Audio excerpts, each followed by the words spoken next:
I don't think there's any chance of the senator beating President Trump. You don't start out by saying, I've got 160 million people. I'm going to take away the insurance plan that they love. That's just not a ways that you go and start building the coalition that the Sanders camp thinks that they can do. I don't think there's any chance whatsoever. And if he goes and is the candidate, we will have Donald Trump for another 4 years, and we can't stand that. What is up, guys? This is Mateo's 2020 Politics here, and to date, I'm going to be discussing what you just saw in that debate highlight. So, there are two main points that Michael Bloomberg made, which were both false. Now, I don't know if these points, demonstrate he just didn't really know what he was talking about, or he was just straight up lying. Because his first point is that the American people love their current private health care. Don't take them off of it. And then the second point is, under Bernie's plan, the American people will lose their health care. They're going to be kicked off their health care under Bernie's plan. So, these are both false, and I'm going to walk you through them. Point number one, the majority of the American people love the private insurance. False. Even Nuclear Politics, a far-right source, has proven that 65% of the American people want Medicare for all, Bernie's plan. And even if you take the public option out and you just, force everybody into Medicare for all and don't give them the choice of private insurance, it's still 55%. So either way, the majority of American people support Medicare for all, even if it does take them off their private insurance, which also debunks Pete Buttigieg's plan of Medicare for all for the people who want it. And so that point has been done. Now, Bloomberg's second point was that 160 million Americans will be kicked off their health care.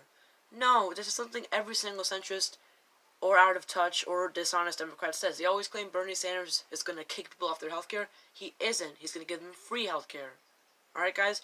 There's a difference between getting kicked off of your health care, getting kicked out, and getting free health care. So I don't understand why they have to lie. At least be honest. I mean, another political commentator said something recently that I really agree with, and I'm going to repeat here, which is that, I think it was Kyle Klinsky as well. So he said, never once have the centrists accurately categorized Bernie Sanders' ideas and attacked them. They have smeared his ideas, exaggerated them, and then attacked those fake ideas. And that's true, because they're attacking him because he wants to kick people off their health care, which he doesn't want to do. He wants to give them free health care. So, dear centrists, at least be honest, and at least say something like, I understand, you are going to give people free health care. They will have their premiums canceled, their co-payments canceled, their out-of-pocket expenses canceled, their deductibles canceled, and as I mentioned previously, they're going to get free health care. But the centrists don't do that. They just tell Bernie Sanders how much it costs, which I've already explained, that he's explained how it's going to be covered, and they simply smear him and claim he's going to kick people off their health care, which is once again false. That's just not true. And it's funny because even if he were to kick the people off their health care, just kick it off, force them into Medicare for all, still 55% of the American people approve that. So you're doing nothing. And obviously these smear attacks are ineffective because Bernie Sanders is in first place.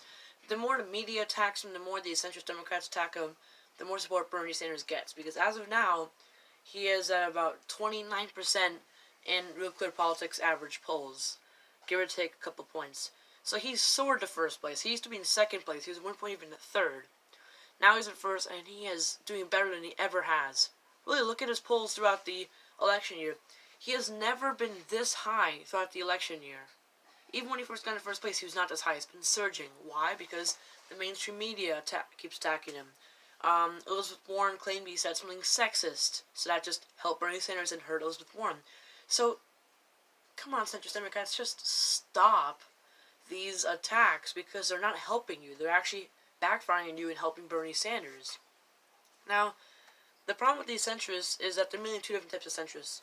One is just out of touch. That could be Michael Bloomberg, because they don't really know what they're saying. Because, he's a billionaire. He lives in his own mansion. He isn't really in touch with the average worker. So he doesn't really understand how they're struggling, what they actually believe in, what American people want. So he's just out of touch. Somebody like Pete Buttigieg, a young guy who probably knows how to use Google, is straight up lying to the American people. He knows they want Medicare for all, but he keeps smearing and claiming that people will be kicked off their health care. So those are the two types of centrists. The one that just is out of touch, and one that is straight up being dishonest to the American people. And why are these Democrats out of touch or being dishonest?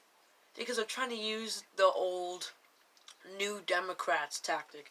And it's ironic that that it's called the New Democrats tactic because now it's seen as out of touch. But in case you don't know, or you might know, but just not the name of it, back in 1992, a man by the name of Bill Clinton ran for president, and he claimed that he was a New Democrat. That meant that he was a centrist. He was in the middle. He could appeal to Democrats and he could appeal to Republicans. He was above the fray. He was an outsider. You know, he could go down the road and appeal to voters across the aisle. The whole triangular strategy, and that worked in his first election of 1992 and 1996. The New Democrat strategy worked. You know, Al Gore tried it in 2000, didn't really work. John Kerry tried it in 2004, didn't work. Already then it was failing, slowly. Why? Because the Democrats started realizing that people like Bill Clinton were betraying their own party, because Bill Clinton was, if anything, helping Republicans more than Democrats because of his whole, I can appeal to you guys, although you're across the aisle. I'm a moderate. So that didn't work anymore already in the early 2000s, because Al Gore used the New Democrat strategy, lost. John Kerry used the New Democrat strategy, lost. Now you could say Barack Obama used the New Democrat strategy in 2008, 2012, which is actually true. But let's not forget that this guy was young. He was African American, so he would have lots of supports among the African American community. He'd be inspiring. Even white Democrats, they would seem as inspiring. The first black nominee of a major party in American history. So Obama, you can already see that the whole New Democrat strategy was going away after the 90s, because look, the New Democrat strategy, of course, the I'm a centrist, Republicans that can appeal to you, worked in the 90s when Bill Clinton won both times. It failed when Al Gore and John Kerry did it in early 2000s, and it once again worked for Barack Obama. Although let's not forget that this guy was a person talking about hope, change, love. He was African American. He was young, so that's the reason why he won. But already then, the strategy was getting old. In 2016, Hillary Clinton tries the New Democrat strategy, fails. So in 2020, it is insane that these centrist Democrats still think of the whole, I'm a New Democrat, I'm a centrist, the Republicans, I can appeal to you. I'm not like the other Democrats, I'm above the fray. It's crazy to me, it's ludicrous to me, the fact that some Democrats still think that that's a good strategy. It worked in the 90s, it worked a bit in the early 2000s, but it didn't work last year. It didn't work last election year. And it was already fading in the early 2000s. So, get in touch with the American people, stop being dishonest with them, and actually attack Bernie for what he believes in. Don't smear him. And realize that the American people want change. They don't want you to run as a centrist anymore. So, summary of this video. Michael Bloomberg claims that the American people love their current healthcare system, which is false. And he also claims that Bernie Sanders' plan is going to kick them off their healthcare. Also false. And he also touched a lot on the way that many Democrats nowadays are trying the whole New Democrat strategy that was used back in the 90s and was very effective, which is just outdated today. So, see you guys later, and bye.